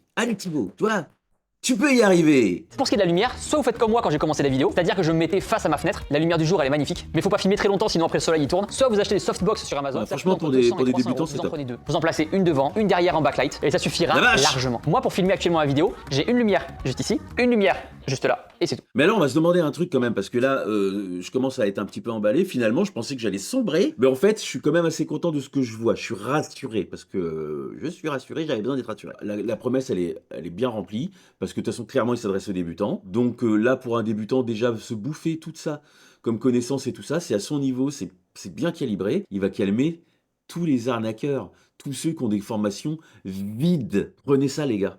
Il y a tout ce que vous allez trouver dans leur contenu vide, il vous le dit en mieux, en plus légitime. Si vous voulez faire ce genre de contenu et tout ça, parce que voilà, il faut adapter, là au moins vous avez une base. J'espère que tu vas pas me décevoir parce que j'ai commencé à griller la cartouche un peu trop tôt, Thibaut. Donc la ring light, vous pouvez la placer à 2 mètres à peu près de vous au moment où vous allez filmer, vers la porte, voilà, comme ceci, et comme cela. Regardez le test rapide. Putain, franchement c'est pas mal. Pas de ring light. Lumière de la Démonstration. et la ring light. Là, on est pédago. C'est pas la lumière exceptionnelle. Hein. Je pourrais pousser plus loin dans la lumière, mais ça dépend des niveaux des gens. Mais pour démarrer et tout ça, t'as pas besoin de te faire chier. T'as besoin de pouvoir filmer rapidement et tout ça, et pas de te lancer dans des trucs de fou. C'est pas Spielberg. Très bien. Et niveau pédagogique, très bien. Mais Thibaut, on va y arriver. Filmez-vous dans une pièce qui ne résonne pas trop. Si c'est le cas, pas de souci, équipez-vous d'un micro-cravate. Aujourd'hui, il existe des micro-cravates que vous pouvez fixer directement sur votre téléphone. Les DJI, par exemple, font super bien l'affaire. La vidéo n'est pas sponsorisée, mais je sais que c'est ceux que j'utilise quand je filme. Très bien, il a raison. Et en plus de ça, maintenant on a des IA. Et avec les IA, quand il y a un petit peu trop de reverb dans le son, il y a moyen de le régler. Il y a des plugins qui font ça bien, qui coûtent 40-50 balles. Pas la ruine, mais ça change complètement le son. Allez, let's go. Récupérer un trépied sur Franchement, Amazon, ça coûte 15 balles. On le règle. Là où il fait un truc bien, c'est qu'il a pris du petit matériel qui coûte pas trop cher et tout, parce qu'effectivement, quand tu commences, t'as pas de thunes. Après, je sais pas si... parce que j'ai en image un gamin qui a 15-16 ans et machin, et truc tout ça, et comme ça, tu le fais pas craquer des fortunes de ouf pour pouvoir commencer. Non, t'as pas besoin. Ça, c'est une bonne chose. Après, pour quelqu'un qui a un travail et tout ça, bah c'est pareil. Hein. De toute façon, comme ça évite de se ruiner avec un truc qui rapporte pas encore d'argent et que tu vas t'amuser de la même façon sans le gros matos, quoi. Voilà, là, je suis cadré. Et vous pouvez vous adresser à votre caméra. Par exemple, salut les gens, j'espère que vous allez bien. Donc, vous êtes nombreux voilà le son. en me disant que vous voulez. Là, le son, il est que dans une seule oreille, donc il n'a pas réparti à droite et à gauche. Pas bien le montage, pas bien. Je veux bien qu'on aille un peu vite et qu'on utilise une IA pour jump cutter, tout ça, clic-clac et tout. Comme ça, on se tape pas une énorme quantité de montage interminable. Très bien. Surtout que là, il y a le fond. La forme, tant pis. Mais le son, mets-le des deux côtés parce que là, c'est désagréable, hein, le switch.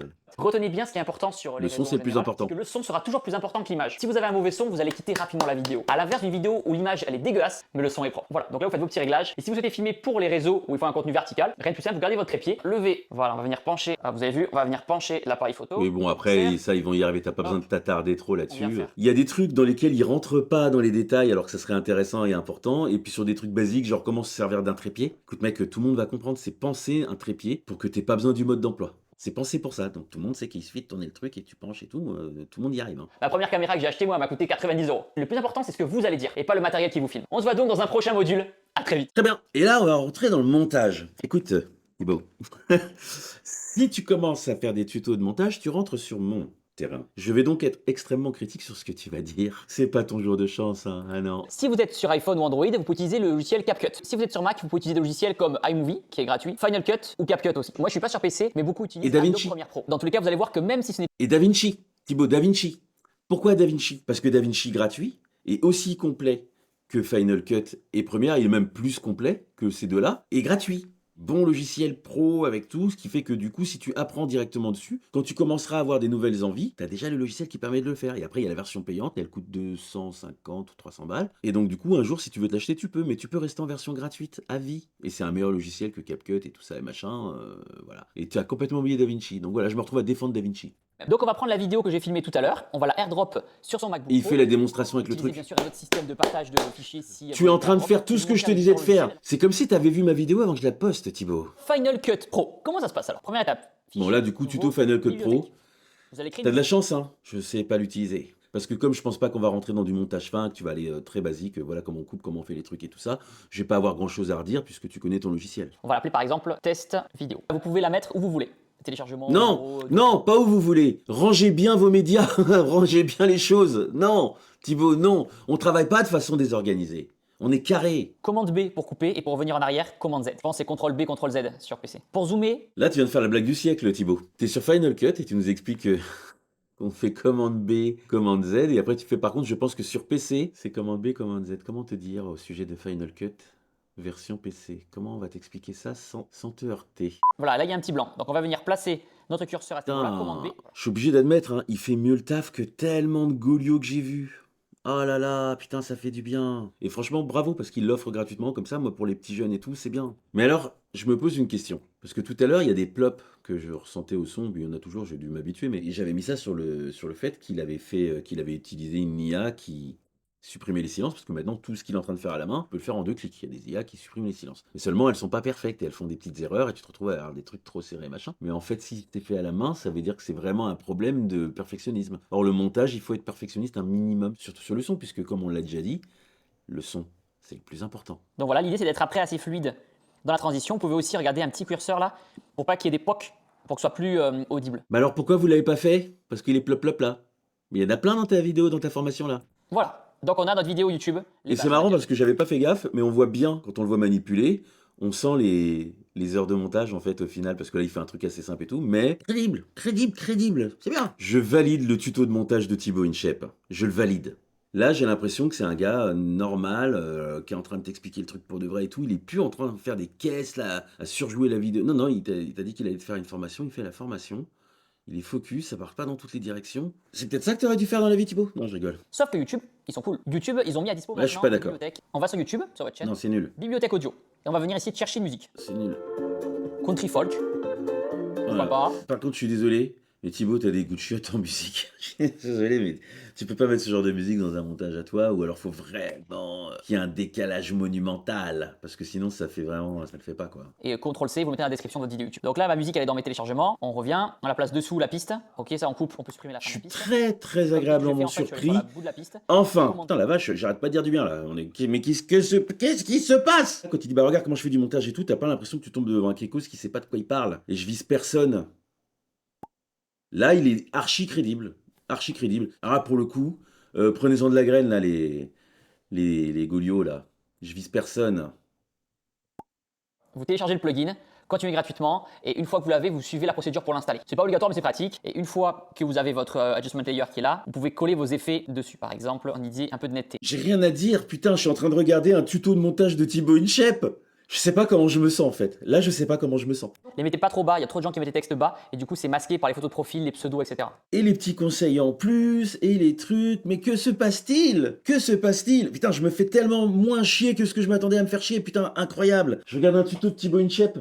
T'as vu ou pas? Je regarde un tuto de Thibaut InShape. En fait, c'est peut-être ça que je devrais faire. Je devrais roaster des formations de gens. Et je prendrais comme maître étalon le Thibaut InShape. C'est si t'es en dessous de ça, tu peux pas dire que t'es formateur. C'est-à-dire que t'es nul. Et le but, c'est que tu sois au-dessus. Et moi, je descendrai des notes en disant Thibaut, il explique mieux que toi ça. Il se prétend pas formateur en montage. Là vous faites texte, auto caption, French, generate. Et tu remontes la même chose sur CapCut et tout. Bravo, putain, la vache, pour les débutants. Si le texte est trop séparé, vous pouvez bouger ici. Regarde-le, il est En tout concentré, cas, il fait je vous son conseille petit d'utiliser ce truc et logiciel-là tout. Pour vous faire pour vous faire la main à force quand même. Je sais plus quoi dire en fait. Je suis sur le cul. Là, je suis sur le cul. C'est improbable. Sur la même ligne. Ah. Non, en plus, c'est même pas bien que je dise ça, que ce soit improbable, parce que pourquoi ce serait improbable? C'est parce que j'avais des a priori de fou. Toi aussi, t'avais des a priori de fou. Les gens là, je vous connais. Hein. Vous regardez ça, vous avez dit ah Thibaut il fait une formation, tout le monde était mort de rire. Et en fait là. Bah, il délivre. Et je comprends pas la première vidéo, hein, du coup, parce que je me dis, putain, la vache, quel but contre son camp, le début, c'est pas possible. Bienvenue à tous dans ce nouveau module où on va apprendre Putain. ensemble à faire une miniature YouTube. Ah, les miniatures YouTube, c'est le nerf de la guerre. C'est ce qui va faire que les gens vont cliquer sur votre vidéo ou pas. Et là, il dit enfin le truc que je lui reprochais de pas dire au début. Et il aurait dû le dire quand il a abordé le sujet. Bon, il le dit là. Donc il le dit. Donc,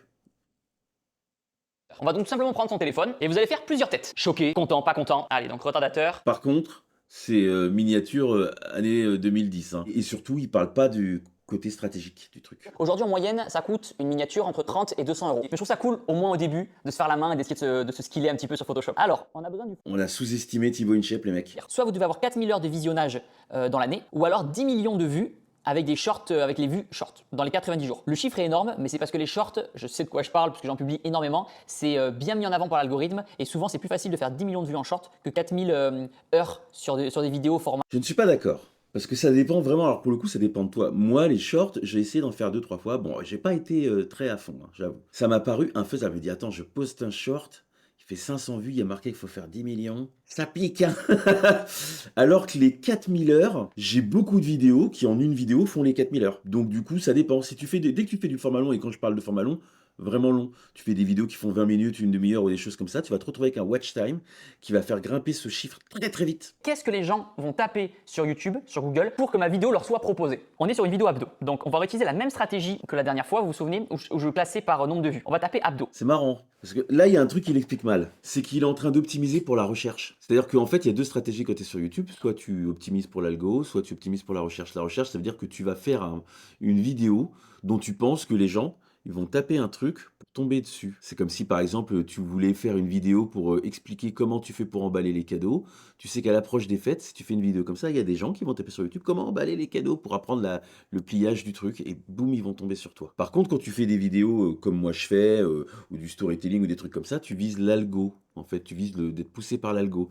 Et là, du coup, tu vas faire des titres qui font que les gens vont tomber par hasard sur ta vidéo parce qu'elle va être proposée par l'algo. Mais le titre va leur donner envie de savoir ce qu'il y a derrière. C'est deux méthodes différentes. Donc là, il n'explique pas, mais là, il est en train de faire une optimisation pour la recherche. Vous mettez vos comptes Instagram, @Thibaut, vous mettez ce que vous voulez, votre compte TikTok, votre site web, là où vous vendez par exemple vos formations, là où vous vendez par exemple vos programmes d'entraînement. J'ai rien à dire en fait, là c'est le roasting le plus ennuyeux de la Terre. On va beaucoup couper, on va beaucoup couper. Ce qui va être important pour que les gens cliquent sur votre vidéo, ça va être le titre et la miniature. Il faut que ce soit attrayant, que ça suscite la curiosité et qu'on a envie de cliquer pour savoir ce qui se passe. Il faut que les gens, quand ils voient votre titre et votre miniature, ça suscite une émotion et qu'ils veulent la réponse là. Il n'y a pas le Très choix, bien. faut cliquer pour savoir. Et on est tous humains. Plus le titre sera négatif, plus vous aurez de clics. Exemple, j'ai failli mourir, on a cambriolé. Enfin! Oh putain d'enfin! Donc c'est bien, tu l'as gardé pour une partie où c'est légitime et tout ça, donc du coup, en fait c'est juste dommage, c'est que ça, tu l'expliques pas avant, parce que là on a déjà fait la vidéo, en fait, et tu trouves le titre après, c'est un peu dommage. C'est toujours plus difficile de trouver le titre après la vidéo. En fait, ça dépend des choses, mais sur le genre de vidéo dont tu parles, le titre avant. Comme ça, vous changez de miniature les 24 premières heures de la vidéo. Ça donnera à vos abonnés bien. l'impression qu'il y a une nouvelle vidéo. Mais en soi, il n'y a pas de formule magique pour le clic. Non, là il a dit une bêtise. Si tu as plusieurs miniatures, c'est pas pour donner aux abonnés l'impression qu'il y a eu plusieurs vidéos. Parce que ce qui va se passer si tu fais ça, c'est que les gens, ils vont regarder ta vidéo une fois. Ok, cool. Et si tu changes, ils vont se dire, ah, c'est une nouvelle vidéo, ils vont cliquer. Dès qu'ils vont se rendre compte que c'est la même vidéo, ils vont arrêter, tu auras des mauvaises stats. C'est pas pour ça, en fait, qu'on change de miniature. C'est parce que des fois, tu vas faire une miniature et un titre, tu vas poster ta vidéo, et en fait, les gens vont pas beaucoup cliquer dessus parce que c'est pas la bonne miniature et le titre, et qu'il va falloir que tu en essayes une autre. C'est pour ça que si tu en prévois plusieurs d'avance, ça te permet de changer rapidement. Ce sont les 3 premières secondes de la vidéo. C'est le temps estimé qui permet de savoir si les gens vont regarder la vidéo. Il explique enfin le hook. Et vous, ces 3 secondes, elles sont super importantes. Ce sont elles qui vont retenir l'attention du viewer, qui va ensuite regarder votre vidéo en entier. C'est louche ce changement, c'est louche, c'est très louche, parce que là il est trop pertinent, il est trop juste dedans, il n'y a pas ce côté où ça part dans toutes les directions et tout, c'est très très louche. Je vais faire ma Candace Owen, je veux une preuve qu'il n'y a pas 2 Thibaut, qu'il n'y a pas 2 frères jumeaux. Donc là, je suis sur ma chaîne YouTube et pour aller voir les statistiques, rien de plus simple, hop, on va cliquer sur la petite icône en haut à droite, YouTube Studio. Donc là, vous avez plein d'infos, plein de chiffres. Et il nous montre vraiment ses stats, c'est incroyable. Hein. Profitez-en les gars, vous verrez pas tous les jours les stats d'une grosse chaîne comme ça. Voilà, total de vues, on l'a dit, durée de visionnage en minutes. Voilà, et les revenus par rapport à ce qu'on regardait tout à l'heure sur Social Blade, il est à 46,4, il approche les 50 000 euros par mois. Les statistiques qu'on voyait sur Social Blade tout à l'heure, elles sont fiables. Et donc si c'est pas de la merde, bah on se tait. Toi tu fais quoi toi tu fais combien? Voilà, ferme ta gueule. Voilà ce que tu fais. Donc les shorts, on voit que les vues ont rien à voir et c'est ça qui drive ma chaîne YouTube. 785 millions de vues dans le mois, 35 millions de j'aime. Voilà, et là il nous le dit, hein. Les shorts, c'est ça qui drive sa chaîne. Pourquoi on trouvait que Thibaut, il est pas crédible, je sais pas quoi, et machin. Pourquoi on était dans cet état d'esprit-là, comme des gueurets? C'est simplement parce que cette histoire de short, on était persuadé que c'était une connerie, que c'était pas bien, et qu'à cause de ça, il marchait pas fort. Or, on a tort. Oh putain, on a tort. C'est pas souvent que j'ai tort comme ça. Moi, j'ai tout le temps raison normalement. Normalement, j'ai tout le temps raison. J'ai plus rien dans la tête. Toutes mes astuces, toute mon expérience, tout ce que j'ai pu apprendre en plus de 10 ans de YouTube. Vous savez tout. D'ailleurs, je sais pas si au final c'était une bonne idée de faire cette formation, parce que je suis sûr que vous allez me dépasser et je vais finir au chômage, c'est certain. Ah, quelle belle leçon d'humilité. Ça n'empêche pas les défauts. T'aurais dû faire voir ça à des gens. À moi, viens te faire roaster. Et je t'aurais défoncé ton truc et t'aurais tout remis dans l'ordre, parce que là, c'est scandaleux en fait. C'est scandaleux parce que ta première vidéo que t'as postée en disant que c'est la formation et tout, c'est de la merde. On se prend 1h40 de trucs insupportables. J'étais au bout de ma vie. Qui va regarder ça? Et derrière, quand tu postes la deuxième, on se dit, ah, c'est la suite. Et on a une descente d'organes. Si j'étais pas là, obligé de regarder ça parce que c'était ma mission, bah c'est clair et net que j'aurais pas regardé. Après, j'en ai pas besoin. Je suis pas au stade où j'ai besoin de me former pour YouTube parce que je débute plus. Si j'étais débutant, ça aurait été bien que je puisse l'avoir plutôt que d'aller me faire embobiner effectivement par un mec qui va me dire, ouais, tout, comment devenir youtubeur et machin, truc, tout ça, et gagner 10 millions de dollars en je sais pas truc. Et puis sa formation, elle est remplie de vide avec des mauvais conseils, des trucs où le mec il sait pas de quoi il parle. Là, au moins, tout est legit, j'ai envie de dire. Il y a un point stratégique où on tombera pas d'accord, même si t'as raison. Mais on tombera pas d'accord. Mais pour le reste, putain, c'est legit quoi. Par contre, je vais suivre ton dernier conseil et je vais continuer. Et je vais poster des trucs. D'ailleurs, je vais poster cette vidéo. D'ailleurs, si tu la regardes, toi, viewer, c'est qu'elle a été postée.